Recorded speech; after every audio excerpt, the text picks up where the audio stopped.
Yeah, we'll figure it Oh, out. We'll be okay. yeah. It'll be okay. Whoa, what is going on there?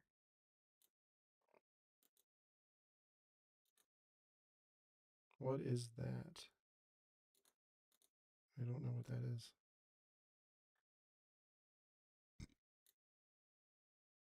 Can you talk for me once? Uh, TALK. Talk. Okay. I'm going to mute this one and come down here to my microphone. There we go. Now I'm only coming through once. Okay.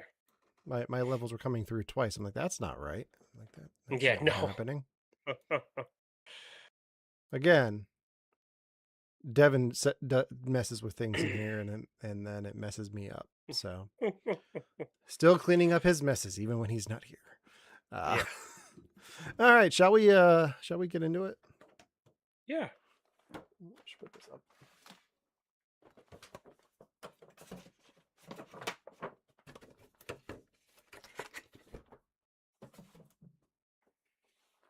Yeah, then that blocks the guy. Don't mind me while I play with my toys. It's okay.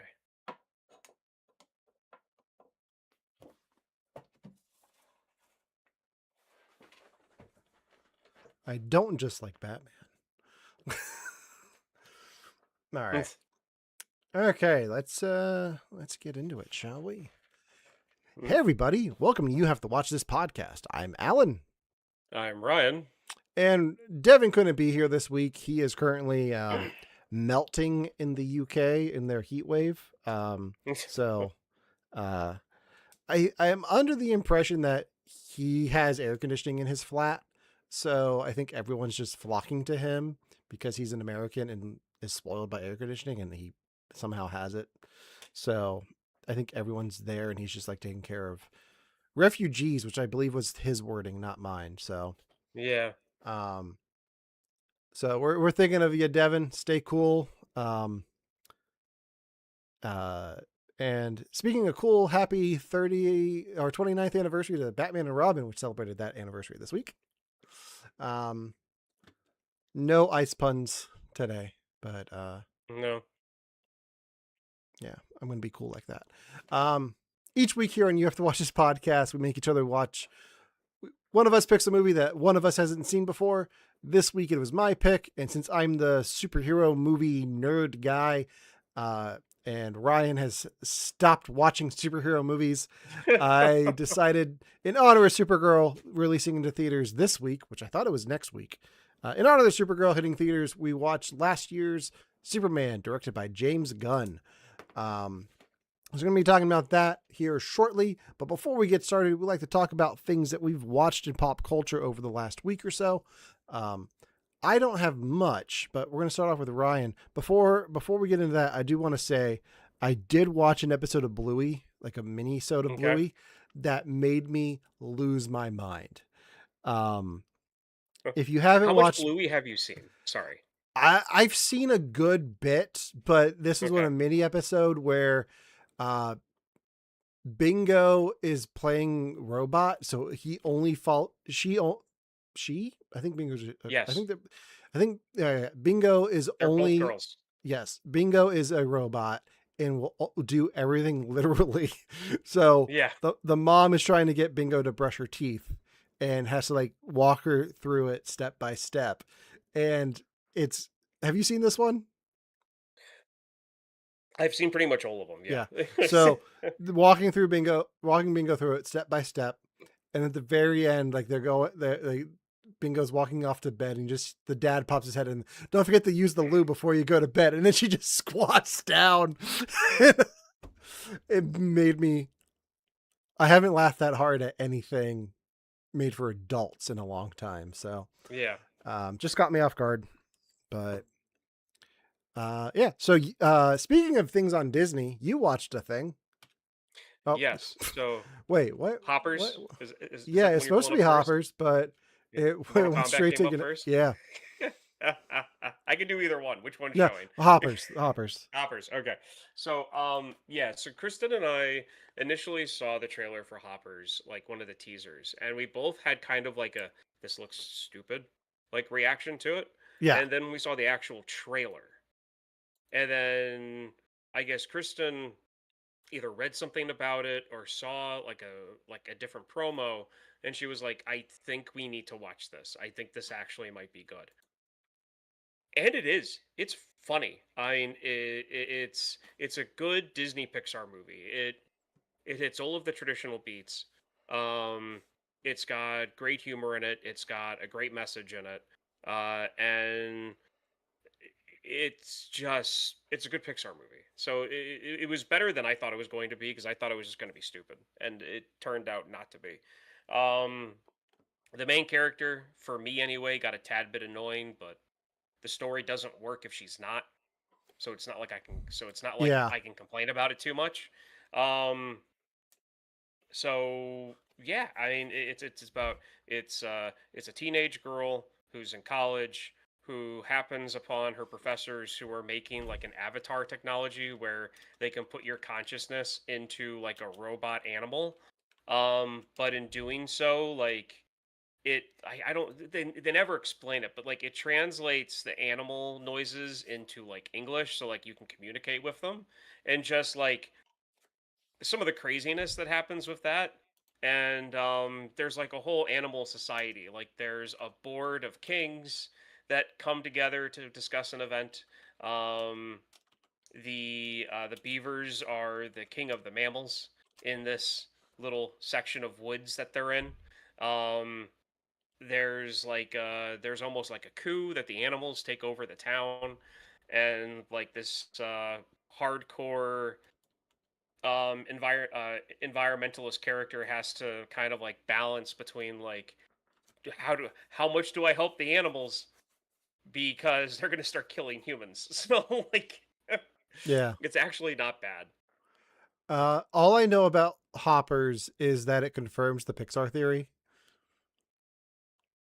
Like, Okay, there's a. so Do you know the Pixar theory? yeah, no, I know the Pixar theory. I'm trying to think when anything. Yeah, no, there were definite like things that happened in the background to link some of the movies, Yeah, but I'm not sure yeah. exactly. I There's a didn't look too whole far into it. there's a whole chalkboard that has a bunch of stuff about like talking dogs and I'm trying to see what else is here. I'm pulling the image up. Talking dogs, which is from Up. Um,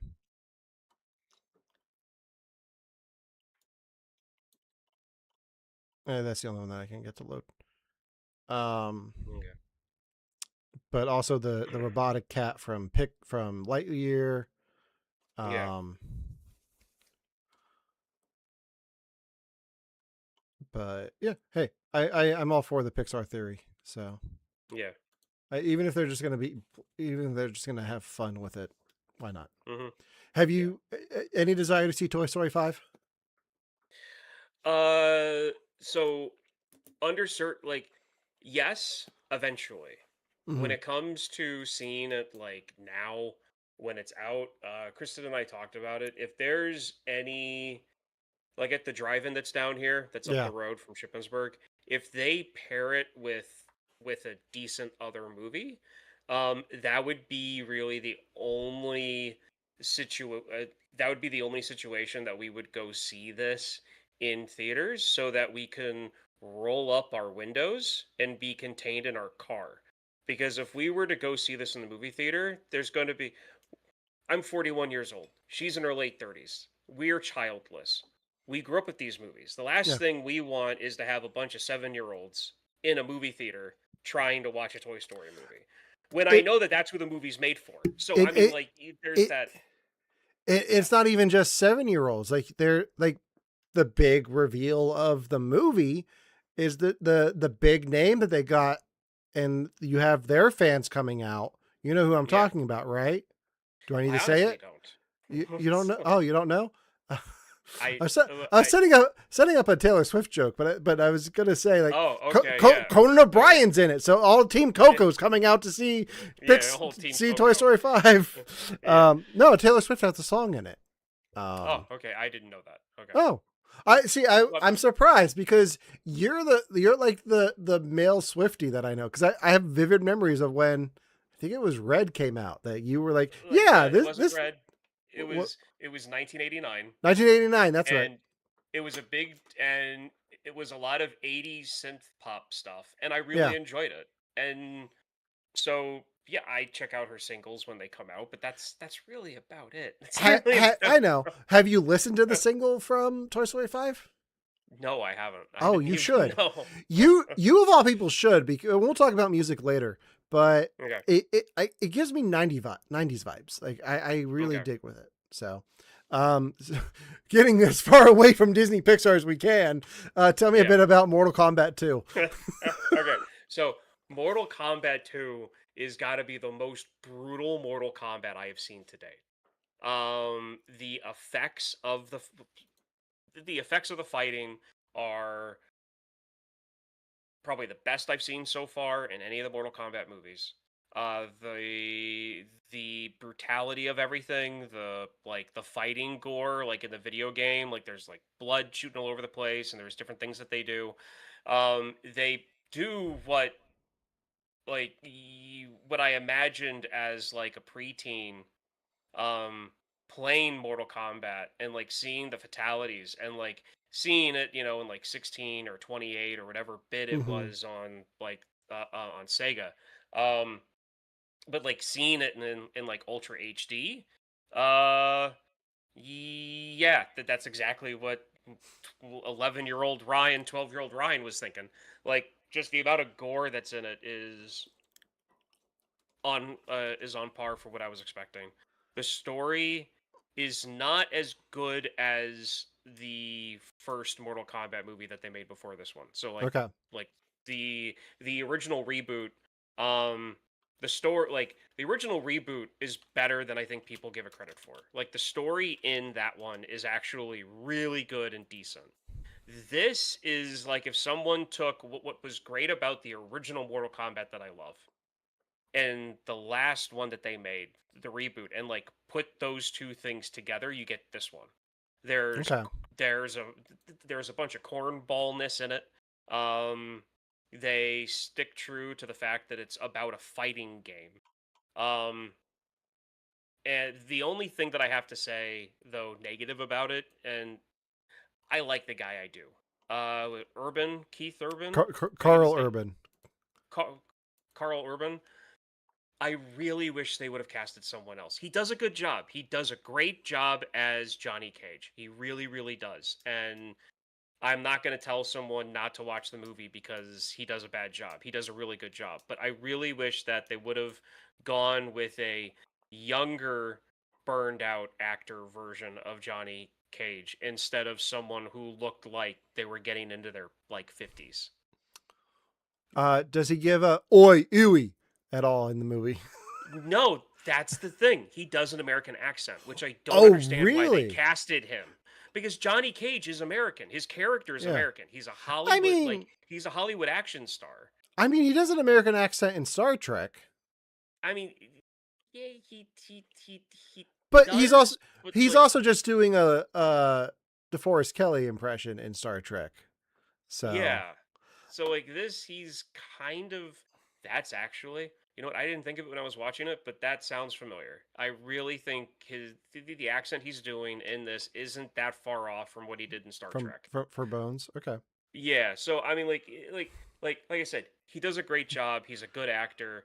There's nothing real negative about it. I just wish that instead of going for the old washed up actor, they did they did the like young embarrassed washed up actor. Like they could have casted someone who was maybe in their early 30s or mid 30s or even Hmm. hell early 40s and done a thing where it's like hey he was popular but then something happened that made people think that he was a I, fake I and get what that's you're. why his career he needed I to yeah I know what you're saying, Ryan. You wanted to yeah play the role, no and no I am not. I am not Johnny Cage. I'm Yeah. not Johnny Cage. Um, I I wish haven't. so. I've been teaching at camp all week, so I haven't had a chance to really watch anything new. But since we're talking about a DC thing, I did see a trailer for the new DC animated film that's coming out here soon. Okay. Um, they're they're making a trilogy of the Batman Nightfall story arc from the '90s, Ooh. where Bane breaks Batman's back. So they're doing Yeah. Nightfall. Um, they're doing all three stories. They're doing Night Quest and I forget what the third one is.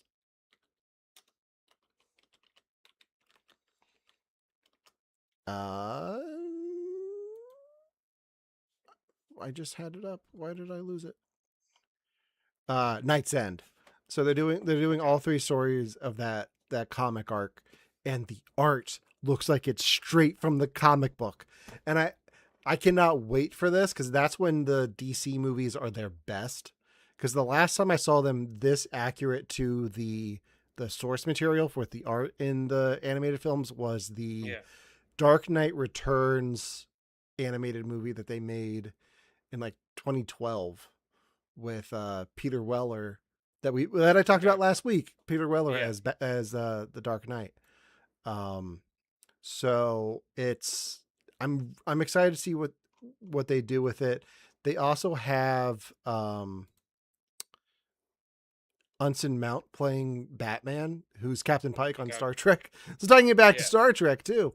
Yeah. Um, but I'm excited for it. And then they have Tron playing Commissioner Gordon. So, Yeah. but that looked interesting to me. So I'm excited to check that out when it releases. I don't see a release date yet. It just says this year. So it's coming out soon because there were reviews for it already. But um, yeah, just excited to check that out. What's your favorite DC animated film? Uh, Death of Superman. Death of Superman? Okay. Because Wait, I love which one? Because there's the two. one.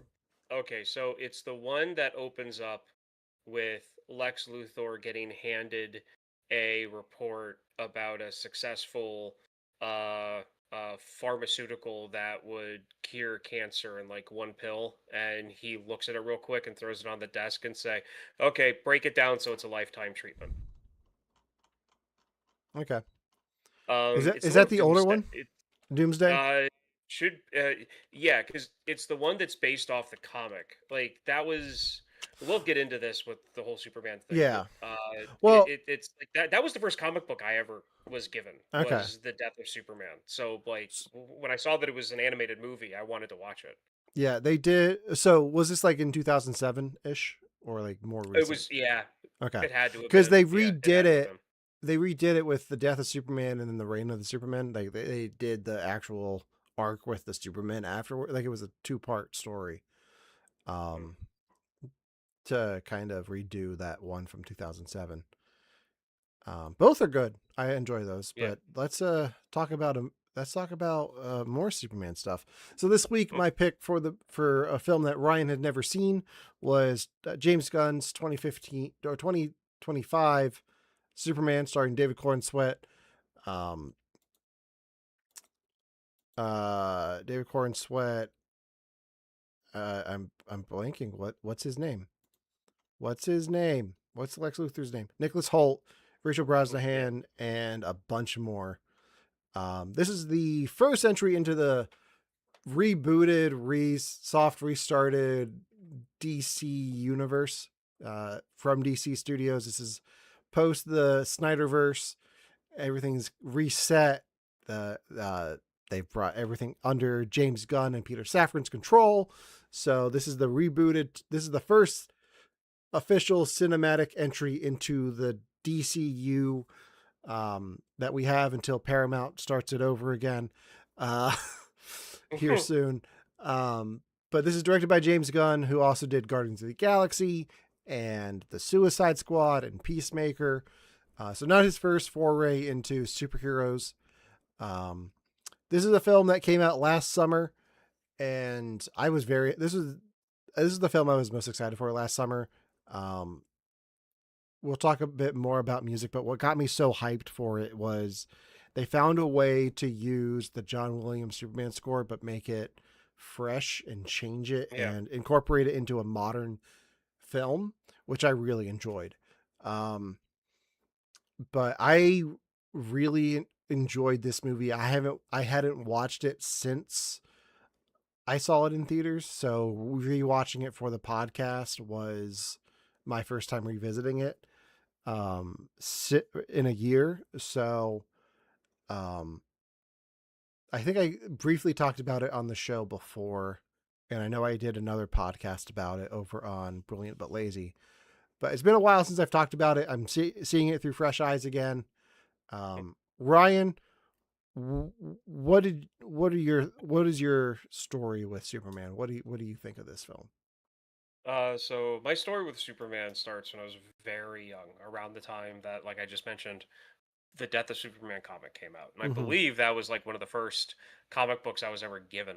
And then quickly after that, I was given like the first edition issues of the like prefala of like new Superman storylines that they were trying to, I guess, see which one landed with people, like Man of Steel, uh, Teenage Superman, Superboy, I think it was called. Yeah. Um, there was a Supergirl one. There were a few others, and I remember watching Superman 1 and 2 a lot when I was younger, because that was always on some network television on a Friday night or during the weekend.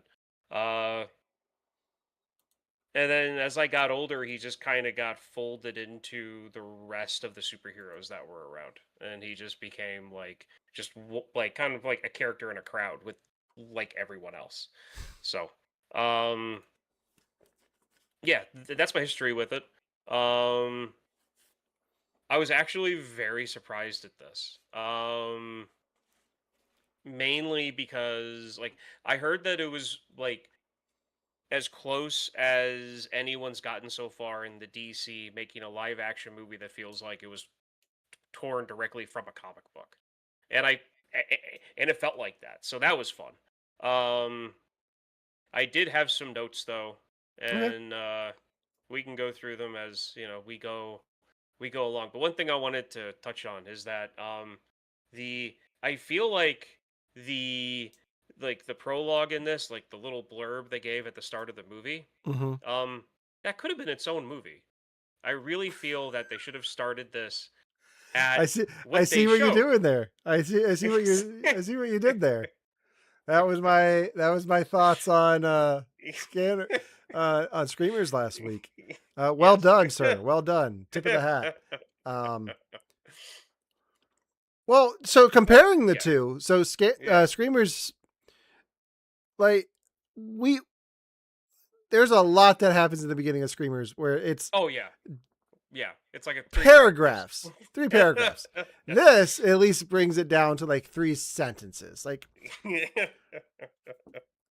300 years ago, Yeah. three decades ago, 3 years ago, 3 minutes ago. Like I like the time structure of that. It's like it Yeah. gives you enough to establish that this is the world of God and monsters. This is the DCU. Yeah. That's what they're calling this phase is God and monsters.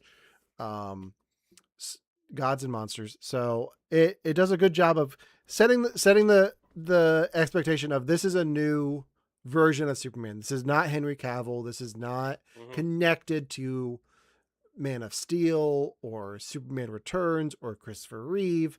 This is its own thing. This is its own Yeah. universe. This is its own Superman. Um, and I enjoy it for that. And it's a bold take to take a Superman movie and start it with Superman bloody and beaten in the Arctic, because Yeah. that's it's different. Because you don't usually see Superman lose until uh the end of the movie, maybe. But this is Yeah. how like it starts off with Superman being beaten, which is a different take on Superman.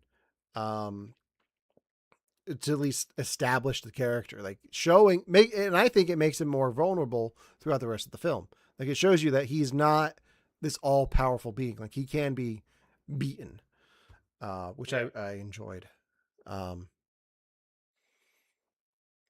so the other thing that this film does different that no other Superman movie live action has done is Crypto the Super Dog. What did you think of the introduction of Crypto? So this is what I meant by it, like pulled from the pages of a comic book, because like you don't know if something works until you do it and you see it. Mm, And if I was on any board prior to like last night when I watched this, if I was on any board of directors, any type of like content committee for any studio, and someone came in like, we're gonna do a we're gonna do a Superman movie. Now, are any of you familiar with the dog? And I'd be one of the people be like, yes, I'm familiar with I'm familiar with the dog, yes. And then as soon as they would say we want to incorporate crypto into a live action, at that point I would interrupt them and say, no, that's not going to work. That's too silly. It's not yeah, going to work in live action. Don't go that direction. Think up of a sidekick. Think up of a toddler Superman before a dog. yeah, It worked. I was wrong. It worked. yeah. It was wrong. Well, and I think it's he's used just enough in the movie as comic relief that it's not too much. Like there's Yeah, definitely a version of this movie where you could lean into it too much. Um, but I think they use him sparingly. But it's not just for comic relief. I think one of my favorite moments in the film that really cements David Cornsweet's Superman as one of my favorites is there's a moment where Lex Luthor has kidnapped Crypto, and um, there's a great scene where he bursts into Lex Luthor's office and just yells, "Where's the dog?" Like yeah, he's just pissed that the dog's gone. yeah, Um, but and I think that scene's great, and it does a great job of helping. And we'll talk about this later. Like it showing the world a different side of Superman, and plays into Lex Luthor's hand that he's playing. But yeah, the moment after that, where he's just with Lois, and she's like, "It's just a dog." He's like, "Yeah, but he's all alone, and he's probably scared, and I wouldn't want that for anyone." Like it's just like yeah, that's Superman. Like that's what yeah, Superman is to his core, and it gives me chills just thinking about that moment. Like I just love that moment so much. Like that's what Superman needs to be. yeah. And that plays into what he says later in the movie about how like even though he's not technically human, he is human. And he lists the qualities of like what that Mm-hmm. means. And throughout the whole movie, you see like unless you know that Superman is an alien, like he comes off as a real human character. And that plays throughout the whole movie. Yeah, they do a great job of taking this superhuman character that you were talking we were talking about this being the phase of gods and monsters. This character who is the powers of a god and Yeah. humanizing him. And I think a Hmm. lot of people, like a lot of the criticism of Superman is like he's too powerful, and they do a good job of weakening him and making him feel well. They do a good job of making him feel more human and more vulnerable in this. And I think Yeah. that still works because at the core of Superman, he's still like he can be beaten. And we see that in this, Yeah. but it doesn't affect who he is to his core. Even though this film does shake his confidence so much, like he believes that he's on Earth for a reason, and Yeah. that's like the other Superman movies. Like my biggest the biggest problem I have with this movie is wrapping my I still can't completely wrap my head around the Jor-El message being different than what like I understand the purpose of it for this movie. I'm still Yeah. not 100% convinced that that was the actual message. Yeah. Um So th- th- that's something I need to like as someone who's So not into Superman as much as you are. We need to talk about that. yeah, so So yeah, real quick, just so anyone who's watching who hasn't seen the film or hasn't seen it in a while, Superman is under the impression that the message from his parents is a lot like it is in the Christopher Reeve films. We're sending you to this planet where you can do the most good. You will be more powerful than them. Use your powers for good and be a symbol for hope. Uh, so that's the mantra that Superman follows and why he does what he does. And he goes into the fortress and his robot's like, the message calms him. Like, but the message in this film is corrupted and there's only half of the message that's able to be played. Um, the rest of the message is decrypted by Lex Luthor's like nanobot assistant. nanobot sidekick. Yeah, sidekick. Yeah. Uh, and it's revealed that um, they also intended, like, if they don't accept you, create a harem and take over. Like, Yeah. which is so bizarre to me because it's Yeah. not something I've ever really seen in the Superman lore. Um, it's always been Jor-El has sent him to Earth because he looks human. He will have these special abilities, but he can use them for good. The Christopher Reeve films did that. Snyder did that. Like, that's one of the few things he got right Hmm. about Superman. Smallville even like dove deeper into it, where Jor-El came to Earth beforehand and met like Jonathan Kent's dad, and like was on the Kent farm for in like the 50s, and may or may not have been involved in a murder in the 50s. But they do a they that's always been the lore. It's like Superman's father sent him here for good, never like not for like, oh yeah, by the way, if they don't like you, just kind of take over. I have some theories on that, but what did you want to talk about with that?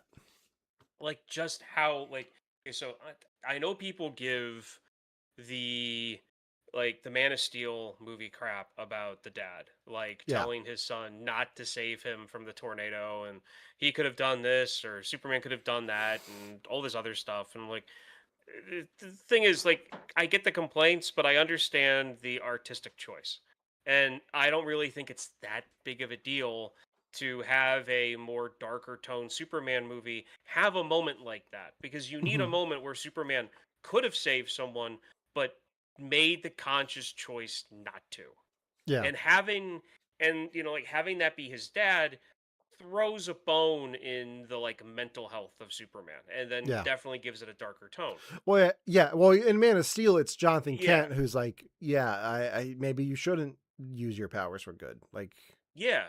Yeah. So I can understand that more. Like that artistic choice I can understand a hell of a lot more than I understand this one if it's not shown in a sequel later on that like the message was corrupted and like even Mr. Terrific was wrong well, so or here's that there was something else with the message, I I like the think there translation was is. wrong. I think, and this gets into a spoiler. This is my take on it for the next one. Like, not after. Right now, they're filming Man of Tomorrow, which is going to be the sequel to this. Yeah. Um, and Brainiac plays into that. I would not be surprised if it was a Brainiac manipulation. So that was the actual message, but it wasn't actually Jor-El saying it. Like, Yeah. it's a message there, but it's corrupted in that way. Um, but um, Yeah. So like that's like for how some people were so irate over what they did in Man of Steel with that moment, like I feel like I should be seeing just as much outrage over this.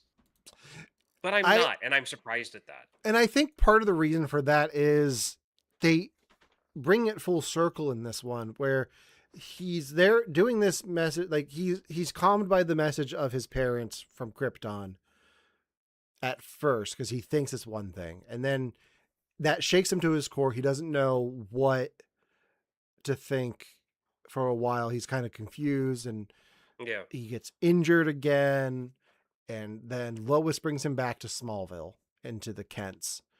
And there's that great scene with Ma and Pa Kent where he's sitting with Pa Kent on the porch, and his dad says, "Your choices, Clark, your actions, that's what makes you who you are. I'll tell you something, son, I couldn't be more proud of you." Like, it's showing that he's not it's helping show his humanity there because Yeah. he's embracing what the Kents raised him to be, and choosing to embrace that path instead of the path that was laid out for him by his birth parents. Yeah. Yeah, because I mean, what we're looking at here is this movie cements the fact that that evil Superman movie that came out, I forget its name, but the kid that basically had the same like Brightburn. alien in a space but Yeah. Brightburn, this movie is is now cementing the fact that Brightburn is a DC alternate universe Yeah. movie. I mean, and it's also connected to James Gunn because he produced that, or at Yeah. least wrote it. I know he at least produced it. He may have wrote it too. he was Um, he was he was part of the core of what got that movie made. his brothers wrote it. That's what it was. Okay. He produced it. Okay. Um, yeah. Um, there's a lot of classic Superman elements in this. I talked about this a bit at the beginning of the show. What were your thoughts on the use of the John Williams Superman theme? I noticed it maybe 3 times Okay. throughout the movie. Each time it was cool to hear it because because when I hear that score, I am I am reminded of when I moments that I was watching the original Superman and Superman 2 in like on the sofa in our house in Alton in like 91, 92. Mm-hmm. Like it just, transported to like those kind of memories. So like it's cool to hear that score every now and then. Especially like little parts of it. Um but that's all really what I caught cuz I mean, yeah, I wanted to make sure I wasn't missing anything in the storyline. So I don't Yeah. think I was more focused on like that, but It it's not the first time that score has been used in a modern Superman film, mhm, or a film with Superman. I can't say this is a Superman film, but mhm, the Joss Whedon version of Justice League used the Superman score, and it yeah. like I wanted it to work. They also used the Batman score from Danny Elfman. It didn't work. Like it just felt out of place with those characters, those versions of the characters at least. I think there was like one moment where the Superman theme hit for me, but the rest of it just fell flat. Yeah. Um, Here it works for me. It's not overused. It's there. They use different parts of it than what Donner did to emphasize uh, Superman. Um, I thought it was used very well. Mhm, okay. So Yeah, I mean nothing seemed out of place. Everything fit like it should have fit. yeah, So, the other thing music wise is a lot of people see James Gunn and expect him to like Guardians of the Galaxy up mhm, whatever movie it is. And I think people were concerned about needle drops in Superman, hmm, and there were really only two big ones for me that stick out, and that's the 5 years time sequence with Mister Terrific yeah. and Lois on the beach, and um, we'll get to the other one then. What did you think of that sequence with the song and the It was Terrific I balls? so I I had to look up the song because I know that they used fake band names to describe like fictional bands in this universe. So when I heard the song, I didn't recognize it at all. And so I had to look it up because I'm thinking to myself like James Gunn does music. Did they create like like a song from a band in this Yeah, universe to because like I had to look it up and so like I looked up like oh it's a real song okay because like it didn't match the action as well as I've seen him do in other movies. Hmm. Or I just didn't or I didn't notice that it was lining up because I was mentally trying to figure out if it was a real song or if it was something that was made up for the movie. Yeah. That also might have been the case. Um, but it was a good sequence. I liked the fight. Like I thought it was a cool shot that was done, just kind of swaying the camera back and forth, showing all of the action going on outside of the bubble that Lois was Yeah. in. Yeah, I really enjoy that sequence. The fake band that they talk about is the Mighty Crab Joys, Yeah. which they do play that in they play the Mighty Crab Joys in the credits. They play their music there. Okay.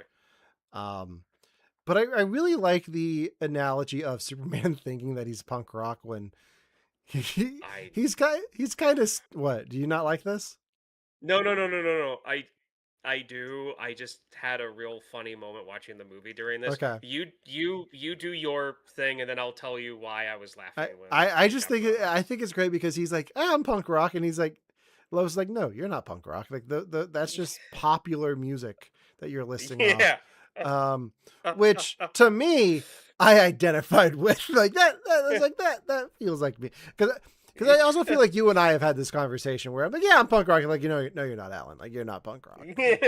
Weird Al Yankovic is not punk rock. John Williams is not punk rock.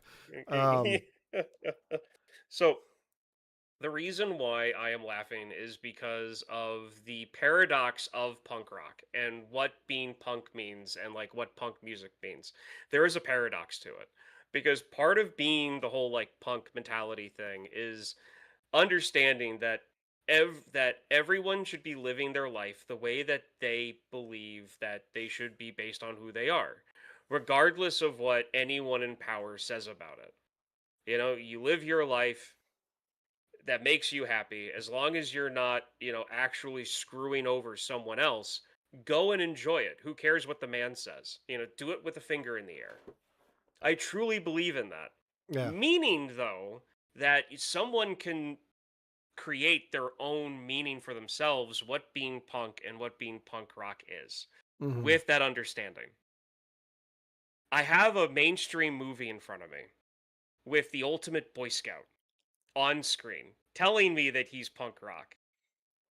I just told you what I truly believe like punk means and like how that is practically practiced. It pissed me off because all I could think of was goddamn corporate studio movie talking about punk rock or not. Of course he's not punk rock, the freaking Boy Scout. Yeah. Stop it. And I'm thinking to myself, that's the paradox. Yeah. That's the paradox of being punk rock. And like what he was getting at about, it's like having like a soft heart and like having empathy. Like, yeah, that's part of it. That because if that's who you are, then you should live your life that way, regardless of what anyone else says about it. Yeah. Screw them if they don't like it. That's where the punk part comes in. Yeah. But yeah, that was that moment. Like I'm part of a Facebook group. I'm sure many people are too as well because there's like I think there's like maybe a million people in it. It's called um punks arguing over nothing. And it's literally people posting articles about anything and then people in the comments, it's just natural, people arguing over if it's punk or not, and it's funny because everyone has the same mindset but everyone fights over it, and it just that scene in the movie was just a perfect example because I fed right into it. Like I I'm looking at the punks arguing over nothing wicked poser edition. Is that the one? yeah. Okay. Oh, none of these have comments. What the heck? Oh, these are all like super new.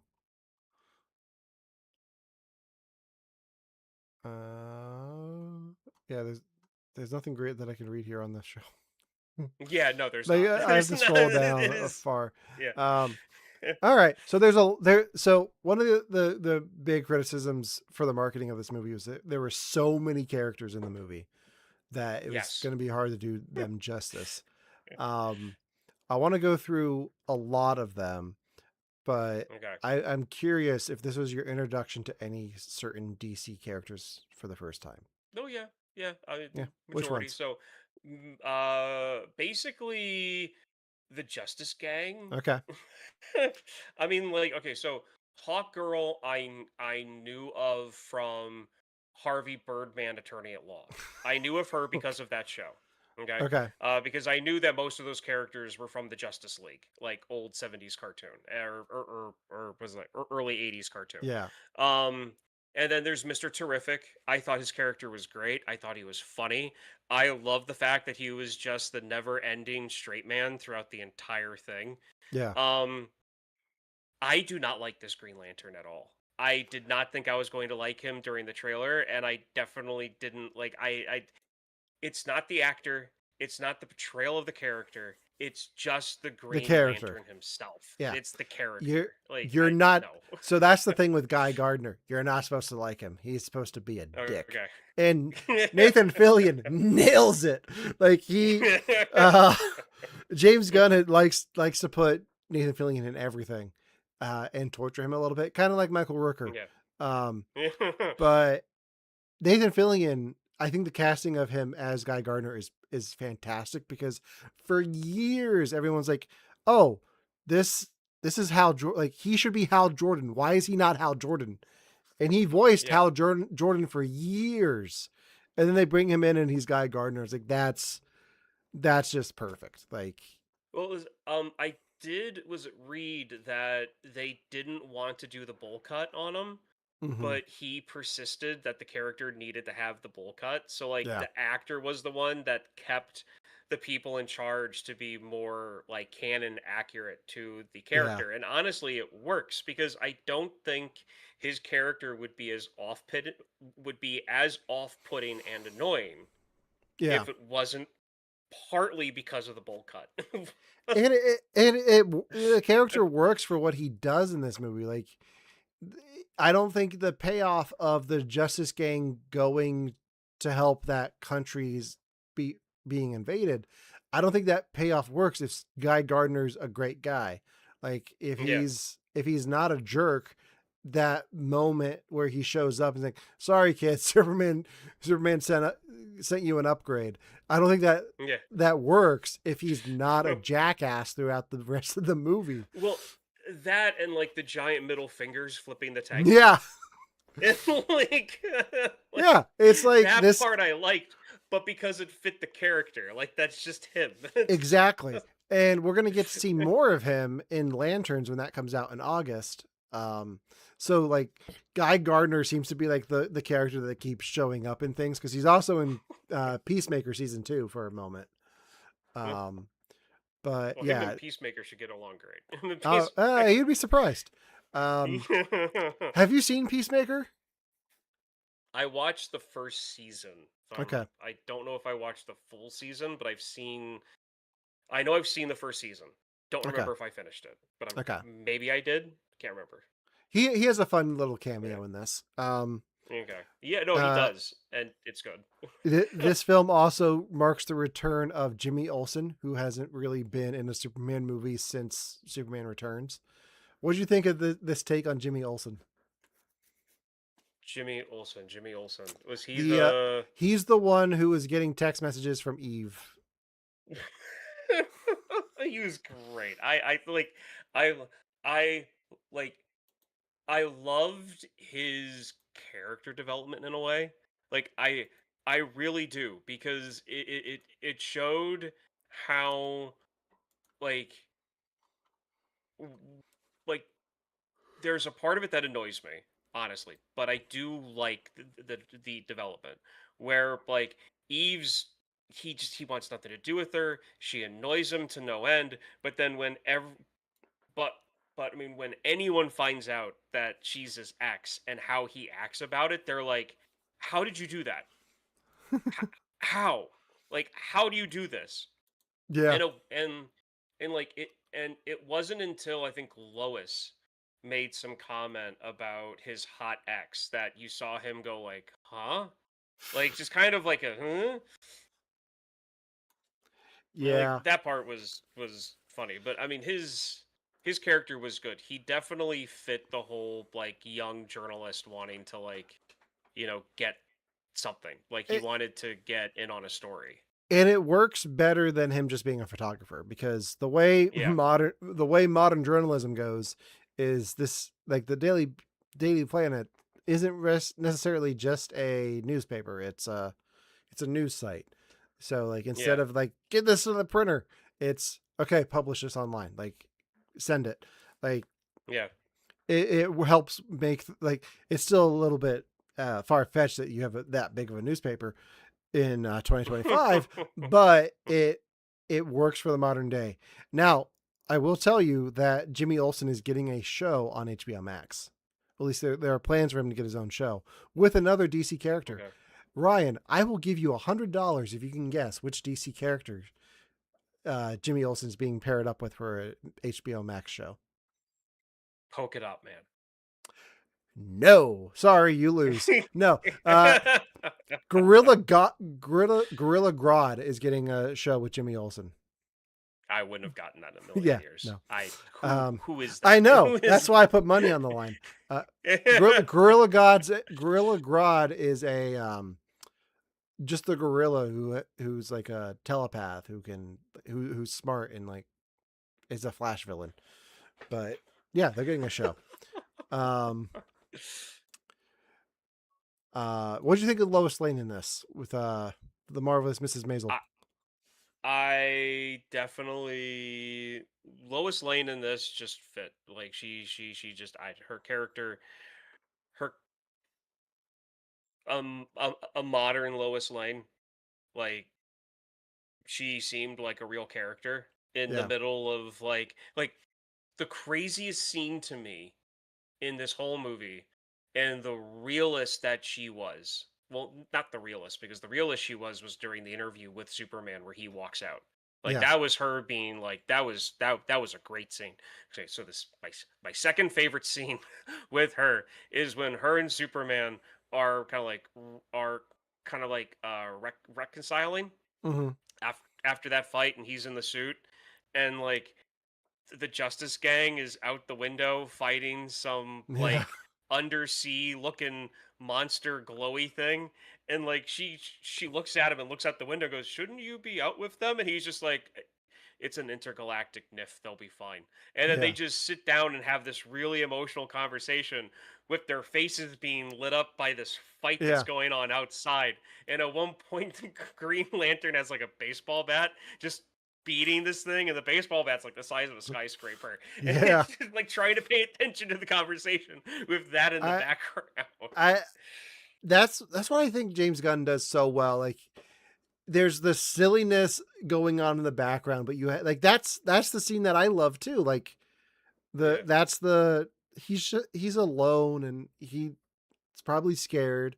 Like yeah. that's that scene, and it works so well. And then you have all that in the background going on. Like I had to go back and rewatch that because I missed the baseball bat. Um, but let's go back to that interview scene because Yeah, that's what sold me on David Cornsweet's uh, version of this character. Is like he does such a great job of going from Clark Kent to Superman and back and forth because he keeps breaking in that interview. And yeah, it's not the physical transformation, it's just like the confidence shaking where he's like yeah. being like he does such a great job there. Like I haven't seen it on that level since Christopher Reeve, where like I just watched the scene again today where it's Lois pulls the gun on Clark Kent and is like, "If you're Superman, you'll catch this bullet," and then shoots him. And he goes from Clark Kent to Superman. He's like, Miss Lane, if you had been wrong, you would have killed Clark Kent. She's like, with blanks. Like the transformation there is like so sudden and brilliant that Yeah. I was like, no one's ever gonna be able to beat that. But he gets there. He's almost to that level, and he looks so different as Clark Kent too. Like the hair Oh, does it. broccoli Like cut. he Broccoli doesn't need cut. he doesn't need the hypno glasses. Which I am happy that they actually said that. I am happy that they Yeah, actually like did the whole hypno glasses thing. Um yeah, no, that was definitely good because there were moments in during that scene where it's just like his posture changed, his voice changed a little bit, the way that he was answering questions got a little bit more just there was a little bit more effervescence, uh poise to how he was speaking. Hmm. Um that changed, and then the fact that like it turned into a relationship fight, and it seemed real, like as unreal as Superman is, that relationship fight was real. And Yeah. that's what I like also about the end of that scene. Yeah. Um, I like this take on Ma and Pa Kent. You can tell that James Gunn is going back to his uh, Midwest roots and like really grounding those characters in to what he knew. I think they're very much based on his parents in this, which works Hmm. for the characters because they're from Kansas. It's Smallville. Come on, Yeah, a little bit more country twang to it. Um, that'd be a great name for a show. yeah, what Smallville? Small. Sorry, Yeah. it's been done. Um, Yeah. Ryan, I hate to break it to you, there are 10 seasons of a show and one season of a comic Yeah. book. Um, Let me guess. WB. uh, for half of it, the rest of it was on Half of CW. it. Yeah. Okay. Um, Speaking of Smallville, Michael Rosenbaum has a cameo in this as one of the voices of one of the Raptors. Um, Oh, he play. I think he's one of the ones when he's trying to escape the prison dimension. okay. One of the ones that Um, has like actual lines. yeah, it's only like two or Okay. three lines, but Yeah. and it's just a voiceover role. But that it's fun. It's a fun connection. Um, Hmm. Another cameo in this I wanted to touch base on is Christopher Reeve's son Will, who is a who works for ABC News, makes an appearance as a anchor and a reporter at a few points in this. So, Cool. um, what was the funniest moment in this film to you? Oh,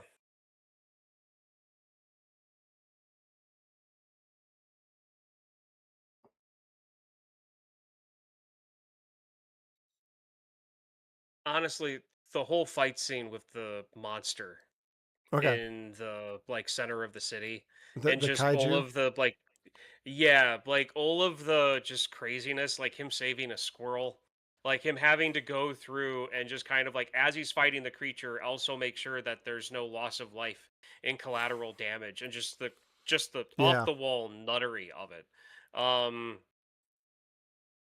it's that's probably it. I didn't make any notes about that, but I'm pretty sure that there's some other parts that Yeah. I probably found like a bit more humorous, but I just because the kaiju looks silly, Oh yeah. and it started off as like a little like rugrat thing, and then it ends up being like you know like 20 stories tall. Um, I like they put a kaiju in this because it just shows what is possible in this universe. Like yeah. you would have never seen Henry Cavill Superman going up against a kaiju. Like that wouldn't have happened. Like take love or hate Zack Snyder, that wasn't going to happen. Yeah, no. They jumped right to Doomsday and it's like, eh. So I'm scrolling through the trivia just to make sure I didn't miss anything. And I'm going to read you a fact that's going to cement Nathan Fillion's Guy Gardner as one of the greatest uh, Green Lanterns of all time for all time. Hmm. Nathan Fillion based his portrayal of Guy Gardner on Estelle Getty's Golden Girls character Sophia Portillo. Picture it. It's good. Green Lantern It's Corps, good to know that. 19, Yeah, 1999. Like, yeah. It's good to know that. It's good to know that that is just cemented itself into popular yeah, culture like and that. I can see it too because he's just like, so you know that he's Clark Kent. Like, why would you say that? Like, why does he tell people? For me, Yeah. The best scene that I've seen on the funniest scene to me, because I've seen it behind the scenes, is they did motion capture with the rope for the robots with Alan Tudyk. So when Yeah. he's like, maybe you'll give me a name. Four's a name. So is Gary. Like David Gorgeman just loses it, and seeing Yeah. Alan Tudyk like tried not to lose it there too is Yeah. fantastic. Um, all right, so the end of the film reveals that Crypto is not actually Superman's dog. He actually No. belongs to Supergirl. And so we're gonna talk. Like, I'm curious, what are your impressions of the Supergirl movie that drops tomorrow? Uh, I'm going to assume that in the comic book, Supergirl is a bit more rough around the edges than Superman is. They are basing this. They've based this film on Supergirl, Woman of Tomorrow, Okay. which is supposedly a great run of Supergirl that I have not read yet, but I have it to read on my vacation. So I was under the impression that Supergirl came out next week. Um, Yeah. so I just been off a week, so I thought I had time to read it. I probably still do because I don't think I'm going to get to see Supergirl tomorrow. Yeah. Um, but it's kind of dealing with the trauma of this is a teenage girl who was born and raised on Krypton and left right before its destruction and is now dealing with the loss of her world. Like Ah, okay. Superman lost his world, but he didn't know it. She did. She grew up there. She knows the culture.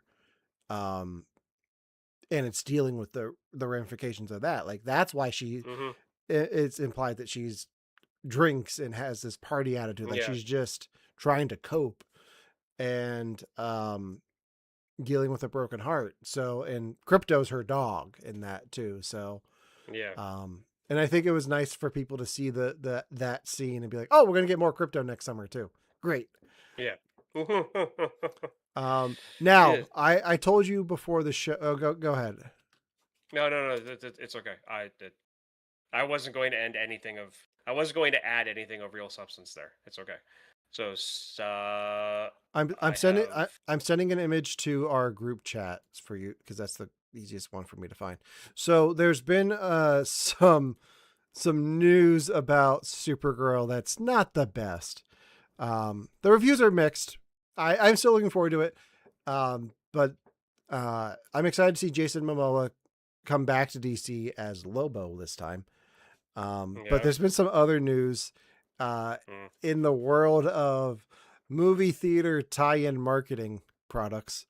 Um, Oh, yes. I saw this already. I thought it yeah, was like this is Mexico, right? There's like a specific theater in Mexico that's handing these out. I don't know where this is, but it's weird. Um, Let me pull it back up here on the show because it skipped. Is it going to get us flagged? It's going to get us No, I don't think so. flagged. I hope not. Be I funny if it mean, did. one of these pictures might Yeah. definitely get flagged. Yeah. So the cup looks a little bit too phallic. Well, it's supposed to Yeah, be her trench coat over the cup, but it that's it, not it brown. That's European flesh. skin tan. That's yeah. Yes.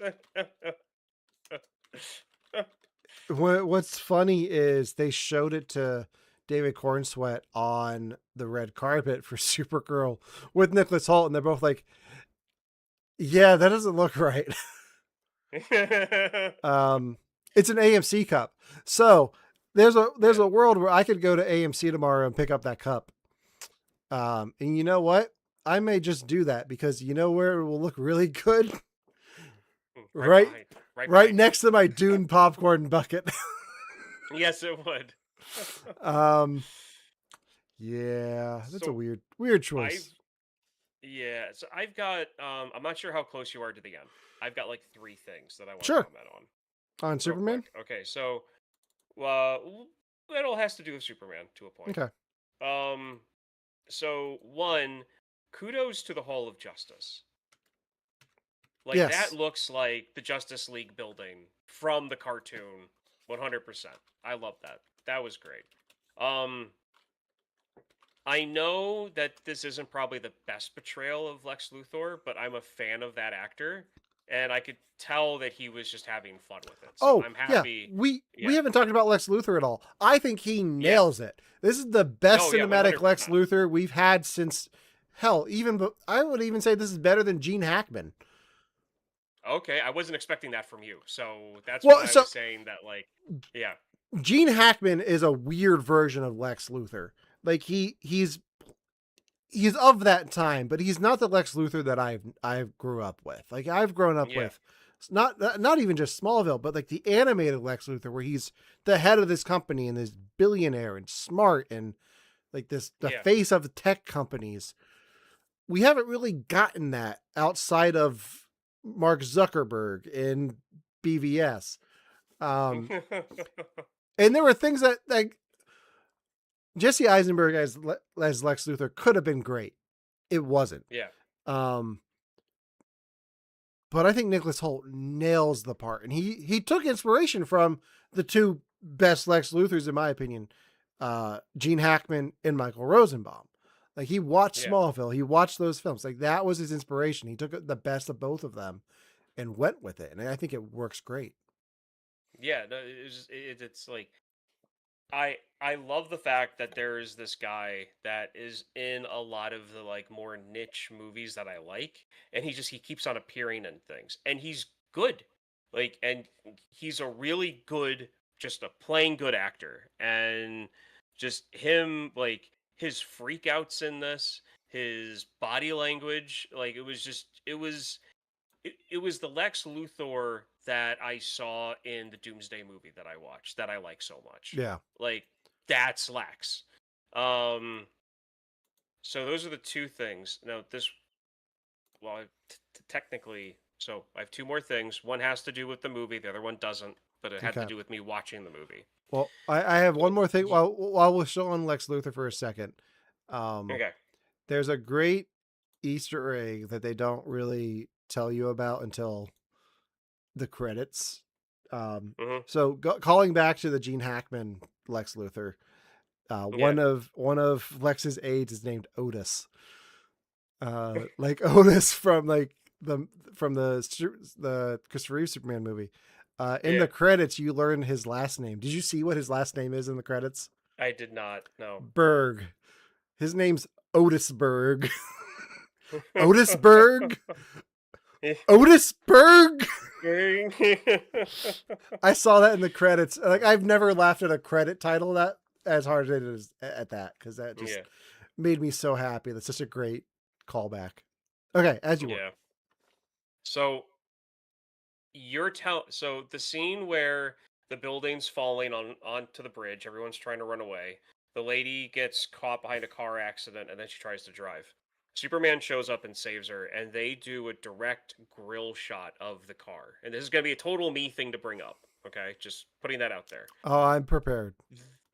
That's a Volkswagen. That is a Volkswagen Jetta. I can almost like like 99% sure that is a Volkswagen Jetta from the late 90s, very early 2000s. And the logo was off the grill. Now, typically, brands do not want their stuff associated with negative things that happen on in movies. Like in the movie Otis, I think it was that Hanks. Tom Hanks did. There's a scene where his character tries to end himself Mm-hmm. and decides to do it in a car. So, like, roll the windows down, turn the car on in a garage. And there's a scene where there's a shot over his shoulder as he's sitting there, and the Chevy logo is removed from the steering wheel in that scene, but they make it a point throughout the rest of the movie. It is a thing that he is like to his neighbors, why do you own a Toyota? Own a Chevy. It's fine. Like, it being a Chevy is a thing in the storyline. And they show other shots where that logo's on the steering wheel. But in that one scene they didn't want that logo being there. I Mm-hmm. totally get that. It's a movie, branding, I understand.